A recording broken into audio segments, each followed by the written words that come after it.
ستات وبنات كتيرة للأسف لما بتيجي تتعلم السواقة تبقى زي الفل، بس تيجي بقى تركن أو إنها تتعلم الركنات وإزاي تتحكم في العربية وتعمل مارشدير، للأسف بتكسل وما بتكملش وتقولك كفاية كده ومش عايزة تتعلم ولا عايزة تكمل في إنها إزاي تعرف تركن. فللأسف ده بيخليها بتفضل طول عمرها إنها مش عارفة تركن، وبتفضل معتمدة إنها مثلا أي حد ممكن يركن لها.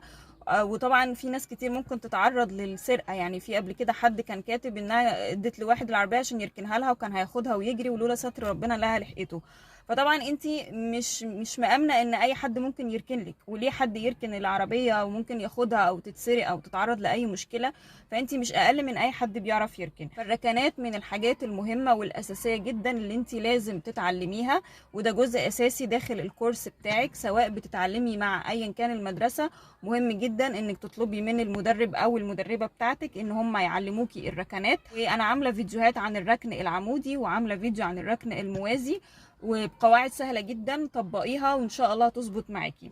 وبرده من اهم الحاجات وان انت ما بتيجي تتعلمي الركنة ما تتفرجيش على فيديوهات كتير، وكل فيديو حد بيعمله بقواعد معينة وليها طرق كتير جدا، يعني كل ركنة بيبقى ليها طرق كتير قوي. فلو انت شتتي نفسك وقعدتي تتفرجي على كذا طريقة وكذا واحد وكل واحد بيقول بطريقة وبقواعد معينة، هتشتتي دماغك وهتلاقي نفسك مش عارفة تركني. فركزي مع حد واحد بس تتابعيه وتشوفي الفيديوهات بتاعته والتكنيك بتاعه والقواعد اللي بيعمل ايه، وساعتها تقدري تركني. الركنات زيها زي السواقه لقدام، بتاخد وقت في الاول وبعد كده مع الممارسه خلاص بتظبط معاكي. مره هتظبط، مرتين لا، مرتين هتظبط، 3 مرات لا. اقعدي اركني في كل مره بتنزلي فيها لغايه لما الموضوع يظبط معاكي. الموضوع له بياخد شويه وقت مش اكتر، وممارسه عاديه جدا مش اكتر.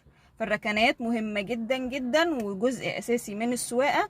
اوعي تنسيها او اوعي تكسلي انك تتعلميها، علشان ما تتحطيش في موقف ان حد يتريق عليكي انك بقالك ساعه بتركني، او انك توقفي الشارع او تشوفي حد يركنها لك في الشارع. انت يعني مش اقل من اي حد بيركن، فالموضوع سهل جدا وبسيط. واهم حاجه بس ان انت تمارسيه كتير وتتبعي قواعد معينه وما تشتتيش دماغك، والموضوع ان شاء الله هيظبط.